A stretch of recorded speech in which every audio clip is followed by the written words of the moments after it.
आम्हाला बळजबरीनं मारहाण करून खोट्या गुन्ह्यात गुंतवलंय। सरपंच बापू अंधळे हत्या प्रकरणातील आरोपी महादेव गित्ते हिनं खळबळजनक दावा केलाय। तर आम्हाला न्याय मिळाला नाही तर पोलीस अधीक्षक कार्यालयासमोर आत्मदहन करू असा इशारा आता महादेव गित्ते यांच्या पत्नीनं दिलाय। आमचा काही संबंध नव्हता। आम्हाला विनाकारण हाणमार करून गुंतवलंय।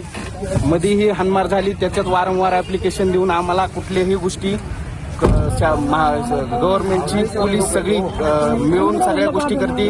गोट्या गिट्टेनं माझ्या घरी येऊन हाणमार करून माझ्यावर खोटा गुन्हा दाखल करून मला आणि माझ्या काही मित्रांना फसवलंय। जे काही केलं ते खोटं गोट्या गित्तेने केलं। नाव कोणी काढलं? नाव का बापू अंधळेचं मर्डर ही गोट्या गित्तेनेच केलेलं आहे। आम्हाला खोट्या गुन्ह्यात अडकलं। ते नाव 307 मधलं वगळलेलं। 307 मधून वाल्मिक कराड याला पोलीस प्रशासनानं वगळलं आहे।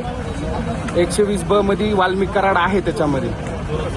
माझं मुख्यमंत्र्यांना एवढंच म्हणणं आहे की आज जे आमच्यावर अन्याय होत आहे, ह्या अन्यायाला कधी न्याय मिळणार आहे? कारण हा अन्याय सहन करण्याची हद्द असते।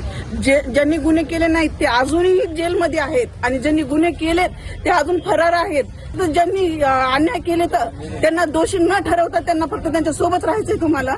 आणि आम्हाला जगायची इच्छा संपलेली आहे। आमचे लेकरं बाळ आणि आम्ही SP ऑफिस समोर जाऊन आत्मदहन करणार आहेत। आम्हाला न्याय पाहिजे, बाकी याच्या पलीकडे काही